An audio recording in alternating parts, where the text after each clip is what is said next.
Beritakanlah firman, siap sedialah baik atau tidak baik waktunya.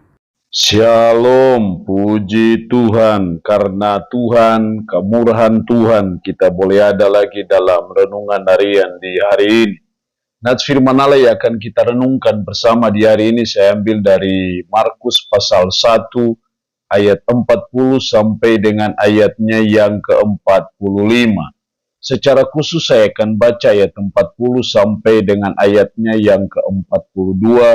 Firman-Nya berkata demikian. Seorang yang sakit kusta datang kepada Yesus dan sambil berlutut di hadapannya, ia memohon bantuannya, katanya, "Kalau engkau mau, engkau dapat mentahirkan aku."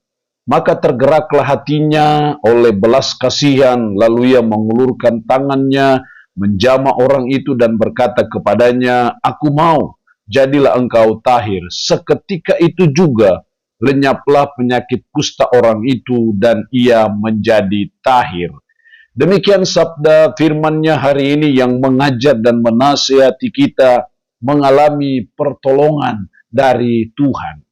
Saya percaya sebagai umat, sebagai orang percaya, kita selalu mau, kita selalu rindu untuk kita mengalami pertolongan Tuhan, mengalami mujizat Tuhan, mengalami campur tangan Tuhan, mengalami kesembuhan dari Tuhan. Itu yang terjadi dalam kehidupan si orang yang sakit kusta yang datang kepada Yesus dan sambil berlutut di hadapannya ia memohon bantuannya. Katanya, "Kalau engkau mau, engkau dapat mentahirkan aku." Maka tergeraklah hatinya oleh belas kasihan, lalu ia mengulurkan tangannya dan menjamah orang itu dan berkata kepadanya, "Aku mau, jadilah engkau tahir." Inilah yang saya lihat bagaimana si orang kusta ini mengalami pertolongan Tuhan, mengalami kesembuhan ataupun mujizat dari Tuhan. Kita mau belajar bagaimana supaya kita juga bisa mengalami pertolongan Tuhan. Bagaimana supaya kita bisa mengalami mujizat, campur tangan Tuhan dalam hidup kita, seperti seorang sakit kusta ini. Kita mau belajar dari orang sakit kusta ini dua hal penting. Yang pertama, seorang yang sakit, ayat 40, seorang yang sakit kusta datang kepada Yesus. Perhatikan di situ, dia datang kepada Yesus, terus dan sambil berlutut di hadapannya, ia memohon bantuannya. Disinilah saya melihat supaya kita bisa mengalami pertolongan dari Tuhan, mengalami mujizat dari Yesus bagi hidup kita, kita harus datang memohon kepada Yesus. Kita harus datang memohon pertolongan Yesus. Makanya si kusta ini ia memohon bantuannya. Jadi hal yang pertama yang dituntut dari kita supaya kita bisa mengalami pertolongan Tuhan, campur tangan Tuhan dalam hidup kita, kita harus datang memohon bantuannya. Kita harus datang meminta pertolongannya dalam doa. Itu yang penting untuk kita bisa mengalami pertolongan Tuhan. Karena saya percaya orang kusta ini kalau dia tidak datang kepada Yesus, dia tidak memohon bantuannya kepada Yesus, saya percaya dia tidak mengalami kesembuhan dari sakit kusta yang dia alami. Tapi karena dia datang kepada pribadi yang tepat, dia datang kepada orang yang tepat, dia datang kepada sumber yang tepat, yaitu di dalam Yesus Kristus, maka dia mengalami pertolongan Tuhan ataupun mujizat Tuhan.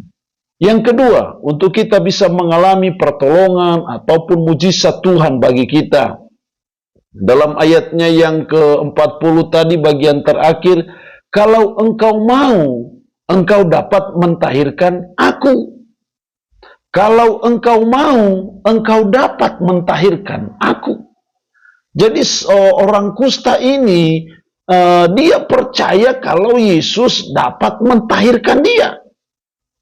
Akibatnya apa yang terjadi dalam ayat 41, maka tergeraklah hatinya oleh belas kasihan, lalu ia mengulurkan tangannya menjamah orang itu dan berkata kepadanya, "Aku mau, jadilah engkau tahir."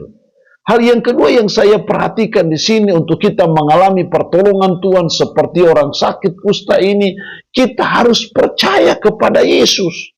Kita harus percaya pertolongannya. "Engkau dapat mentahirkan aku." Jadi orang kusta ini percaya engkau dapat mentahirkan aku. Dia percaya kalau Yesus dapat mentahirkan dia. Jadi hal yang kedua supaya kita mengalami pertolongan Tuhan, mengalami mujizat Tuhan dalam hidup kita, sangat penting sebagai umat untuk kita percaya kepada Yesus. Kita percaya pertolongannya, kita percaya akan mujizatnya, kita percaya bahwa Yesus sanggup menolong kita. Yesus sanggup menyembuhkan kita, Yesus sanggup memberi jalan keluar bagi setiap pergumulan kita. Jadi kita tidak hanya sekedar datang kepada Yesus, tapi kita datang dengan suatu keyakinan, kita datang dengan suatu iman bahwa Yesus sanggup menyembuhkan saya. Maka saya percaya kita akan mengalami pertolongan ataupun mujizat dari Tuhan. Makanya firman-Nya berkata bahwa iman adalah dasar dari segala sesuatu yang kita harapkan dan bukti dari segala sesuatu yang tidak kita lihat. Jadi berharap sesuatu dari Tuhan itu dasarnya iman. Berharap kesembuhan, berharap mujizat dari Tuhan. Dasar utamanya itu iman. Tanpa iman, tidak mungkin kita bisa berharap pertolongan Tuhan. Berharap mujizat Tuhan dalam hidup kita. Jadi mari kita belajar untuk sungguh-sungguh percaya bahwa Yesus sanggup menolong saya, sanggup menyembuhkan saya. Maka saya percaya kita akan mengalami pertolongan dari Tuhan. Seringkali Yesus berkata, pergilah, jadilah sesuai dengan imanmu. Imanmu sudah menyembuhkan engkau. Jadi iman itu sangat penting dalam hidup kita sebagai umat, sebagai orang percaya. Karena iman itulah yang menarik kuasa Tuhan. Iman itulah yang menarik mujizat Tuhan, menarik hati Tuhan. Sehingga akhirnya dia berbelas kasihan dan akhirnya menjamah kita, menolong kita dalam segala beban, pergumulan ataupun persoalan dalam hidup kita. Itu iman. Karena itu kita mulai belajar beriman. Mengimani bahwa Yesus sanggup menolong saya. Yesus sanggup menyembuhkan saya. Yesus sanggup memberi jalan keluar bagi setiap pergumulan saya. Maka saya percaya kita akan mengalami pertolongan dari Tuhan. Allah yang punya firman ini memberkati kita dengan firman-Nya di hari ini. Amin. Mari kita berdoa. Puji syukur untuk kebenaran firman-Mu hari ini. Yang mengajar dan menasihati kami mengalami pertolongan dari Tuhan. Supaya kami mengalami pertolongan Tuhan. Tolong kami supaya kami datang kepada Yesus. Karena kami percaya hanya Yesus yang sanggup menolong kami. Tolong kami supaya kami sungguh-sungguh beriman. Mempercayai bahwa Yesus sanggup menolong kami. Sanggup memberi jalan keluar yang terbaik dalam hidup kami. Roh-Mu yang kudus tanamkan dan meteraikan firman dalam hati dan pikiran kami. Dan sanggupkan kami untuk bisa memperlakukannya dalam hidup kami sehari-hari. Hamba mohon berkat bagi umat-Mu yang mendengarkan renungan harian di hari ini. Yang sakit hamba berdoa dalam nama Yesus. Tuhan lawat, Tuhan jamah, Tuhan sembuhkan dari sakit penyakit yang diderita. Terpuji-pujilah nama-Mu Tuhan. Dalam nama Tuhan Yesus Kristus kami berdoa. Amin. Shalom. Tuhan Yesus memberkati kita dengan firman-Nya di hari ini.